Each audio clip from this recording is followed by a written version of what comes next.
Hello student, myself Anand Bedi. Welcome you all to the e-learning platform of St. Michael Academy, Betia. Dear students, we had started the chapter Rise of Nationalism in Europe. Today we are going to study the next part of this chapter. The part of this chapter is the age of revolution, यानी क्रांति का युग. In this part, we will study the events which took place during 1830 to 1848. As the conservative regimes tried to consolidate their power in Europe, liberalism and nationalism came to be associated with revolution in many regions of Europe. जैसे जैसे conservative regimes अपनी ताकत को बढ़ाने लगे, ठीक उसी समय लिबरलिज्म और नेशनलिज्म को लोग एक साथ देखने लगे और ऐसा यूरोप के बहुत सारे हिस्सों में हो रहे थे. These regions were the Italian and German states, the provinces of Ottoman Empire, Ireland and Poland.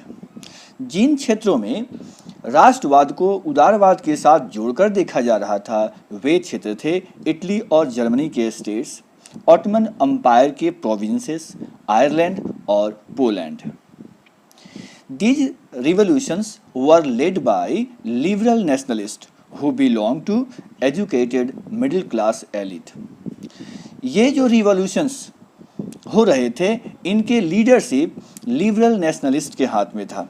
यानी लिबरल नेशनलिस्ट वे लोग थे जो एजुकेटेड मिडिल क्लास से बिलोंग करते थे और रिवॉल्यूशन को लीड किया कर रहे थे.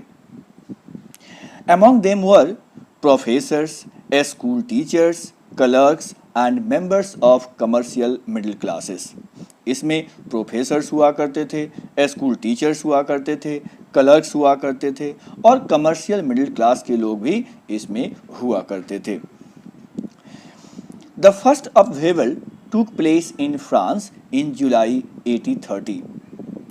सबसे पहला विद्रोह जुलाई 1830 में देखने को मिला और ये फ्रांस में हुआ. कौन से बदलाव यहाँ पे हुए थे? The Bourbon king, who had been restored to power during conservative reactions after 1815, were now overthrown by liberal revolutionaries. जैसा कि आपने पढ़ा 1815 में जो बदलाव हुए थे जिसमें नेपोलियन बोनापार्ट की सत्ता समाप्त हुई थी, वहाँ पर एक बार फिर कंजर्वेटिव रिजीम को एस्टैब्लिश किया गया था और बॉर्बन किंग्स को वहाँ पर एस्टैब्लिश किया गया था. लेकिन 15 साल बाद यानी 1830 में पुनः बर्बन किंग्स की डायनेस्टी को वहाँ से रिमूव कर दिया गया, ओवरथ्रोन कर दिया गया. किसके द्वारा? तो लिबरल रिवोल्यूशनरीज के द्वारा. They installed a constitutional monarchy with Louis Philippe as its head. और फिर वहाँ पर कॉन्स्टिट्यूशनल मोनार्क को एस्टैब्लिश किया जाता है जिसका लीडरशिप लुइस फिलिप के हाथ में आता है. Metternich once remarked, when France sneezes, the rest of Europe catches cold. Metternich ने एक बार टिप्पणी की थी कि जब फ्रांस में स्नीजिंग होती है यानी फ्रांस में जब किसी को सर्दी खांसी होती है तो पूरे यूरोप में लोगों को कोल्ड यानी सर्दी लग जाती है. इसका कहने का तात्पर्य यह है कि रिवॉल्यूशन में कोई भी विरोध सबसे पहले फ्रांस में देखने को ही मिलता था और फिर इसका प्रसार यूरोप के बाकी हिस्सों में हुआ करता था. The July revolutions sparked an uprising in Brussels, which led to Belgium breaking away from United Kingdom of Netherlands. 1830 के जुलाई रिवॉल्यूशन ब्रसेल्स में देखने को भी मिले थे जिसकी वजह से Belgium United Kingdom of Netherland से अलग हो गया. An event that mobilized nationalist feeling among educated elite across Europe was Greek War of Independence. एक इवेंट जिसने नेशनलिस्ट फीलिंग को मोबिलाइज किया था पढ़े लिखे लोगों के बीच, शिक्षित लोगों के बीच, वो था ग्रीक वार ऑफ इंडिपेंडेंस यानी ग्रीक की इंडिपेंडेंस की लड़ाई. Greece had been part of Ottoman Empire since 15th century. Greece 15वीं सदी से ही ऑटोमन अम्पायर का हिस्सा हुआ करता था। The growth of revolutionary nationalism in Europe sparked off a struggle for independence among Greeks, which began in 1821. क्रांतिकारी राष्ट्रवाद का जो यूरोप में ग्रोथ हुआ था, इसकी वजह से ग्रीक लोगों में भी इंडिपेंडेंस की लड़ाई के लिए प्रेरणा मिली और फिर ग्रीस में वॉर ऑफ इंडिपेंडेंस शुरू हो गया 1821 में। Nationalists in Greece got support from other Greeks who were living in exile.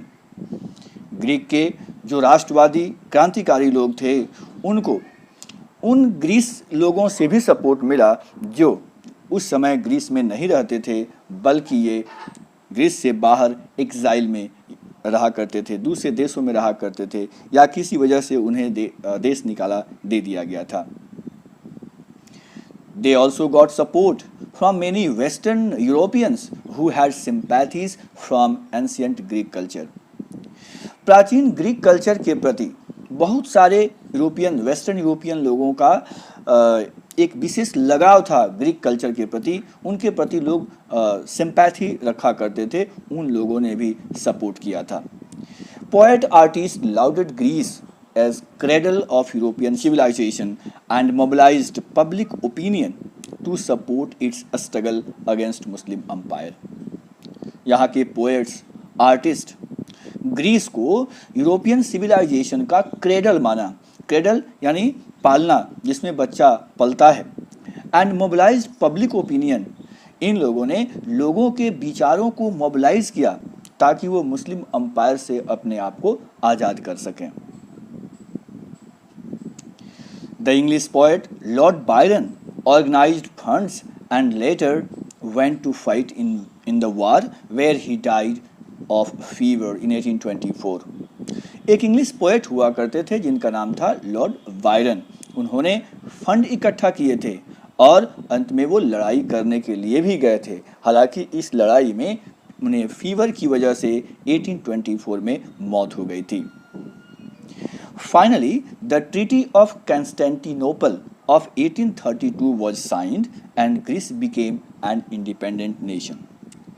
अंत में एक ट्रीटी होती है जिसको कुस्तुनतोनिया की ट्रीटी कही जाती है, ट्रीटी ऑफ कॉन्स्टेंटिनोपल ऑफ 1832, और इस ट्रीटी के अनुसार ग्रीस एक इंडिपेंडेंट नेशन बन जाता है।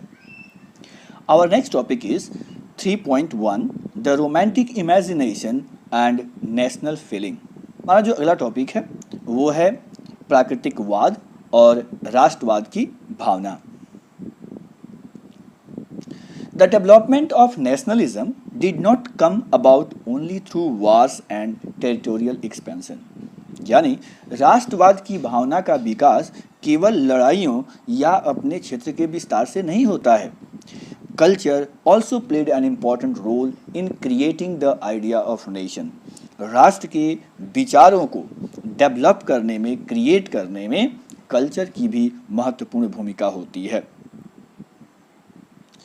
Art and poetry, stories, music, they all helped express and shape nationalist feeling. राष्ट्रवादी भावनाओं को क्रिएट करने में, पैदा करने में आर्ट का, पोइट्री का, स्टोरीज का और म्यूजिक का काफ़ी अधिक महत्व होता है।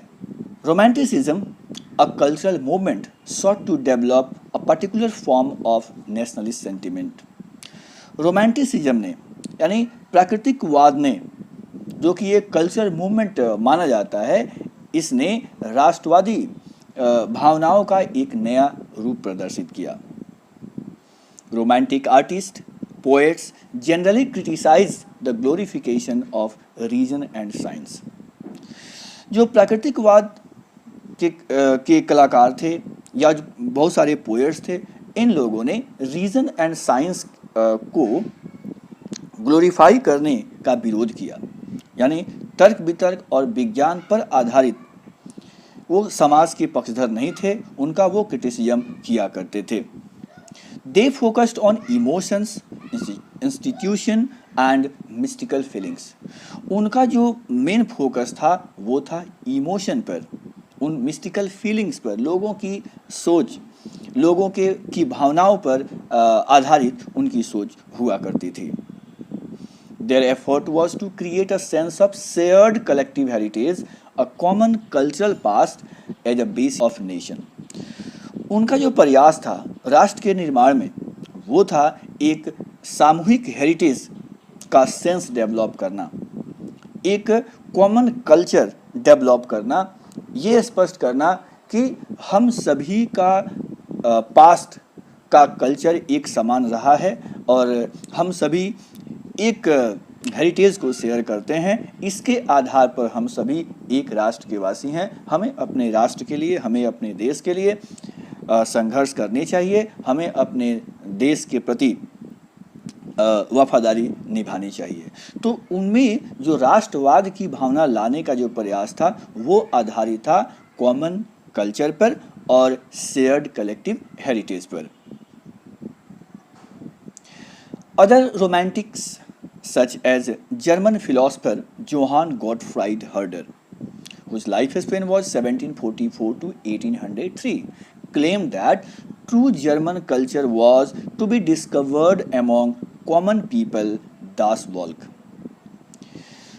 German philosopher Johann Gottfried Herder ने दावा किया था कि ट्रू जर्मन कल्चर को डिस्कवर करने की आवश्यकता थी जो लोगों के अंदर बसती थी।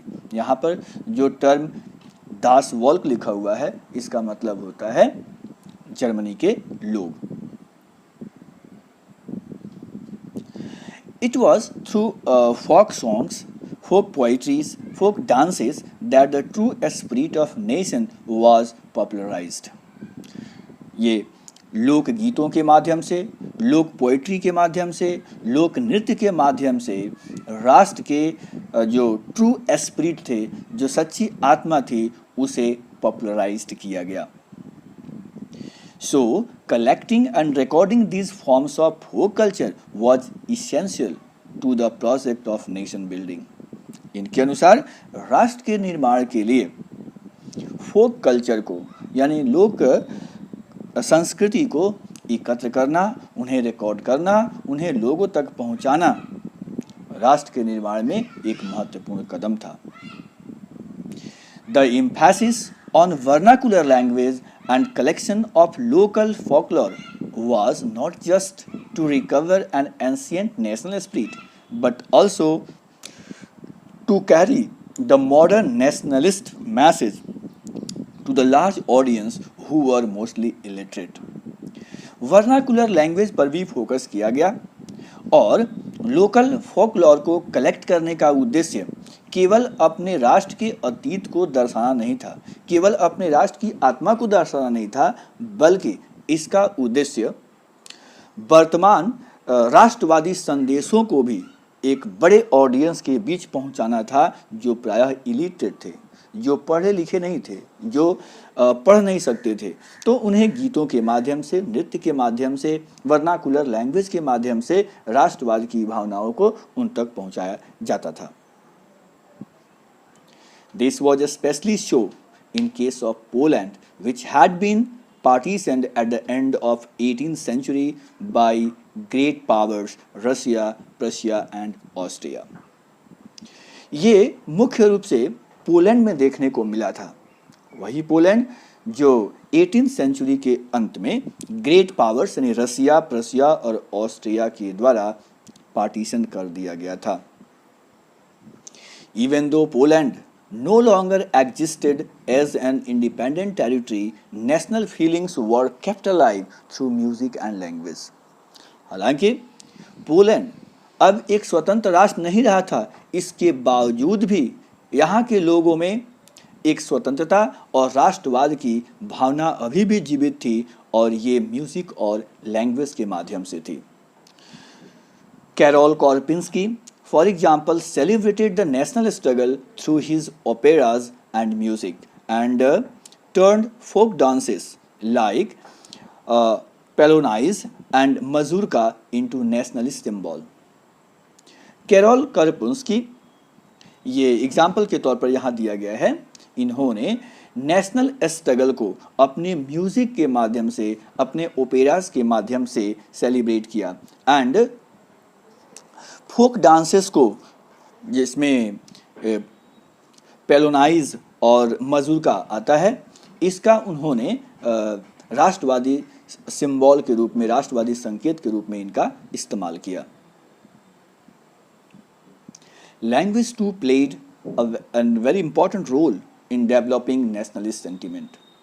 भाषा ने भी राष्ट्रवादी भावनाओं को उत्पन्न करने में बहुत महत्वपूर्ण भूमिका निभाई थी। After Russian occupation, the Polish language was forced out of the schools and Russian language was imposed everywhere. Russian occupation के बाद पोलैंड पर जब रसिया ने अधिकार कर लिया, उसके बाद पोलिश लैंग्वेज को स्कूलों से बाहर कर दिया गया और रशियन लैंग्वेज को वहाँ पर थोप दिया गया, इम्पोज कर दिया गया।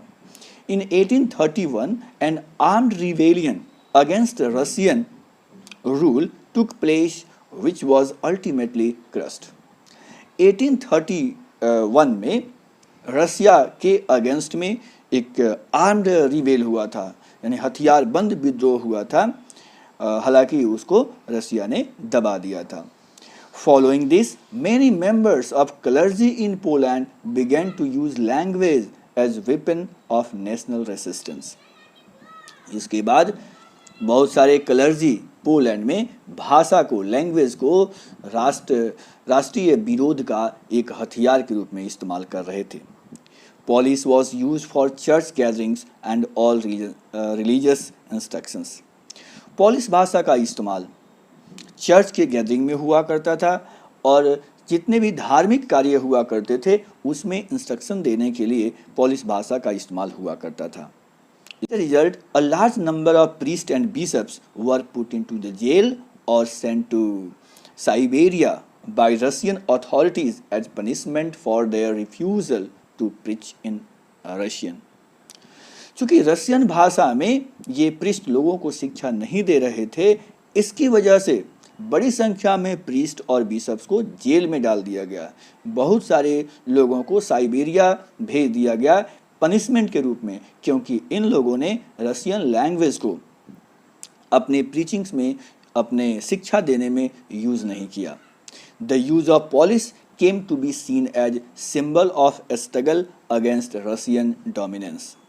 तो पॉलिश भाषा का इस्तेमाल एक तरह से रसिया के डोमिनेशन के अगेंस्ट में प्रोटेस्ट को शो करने के लिए किया गया था।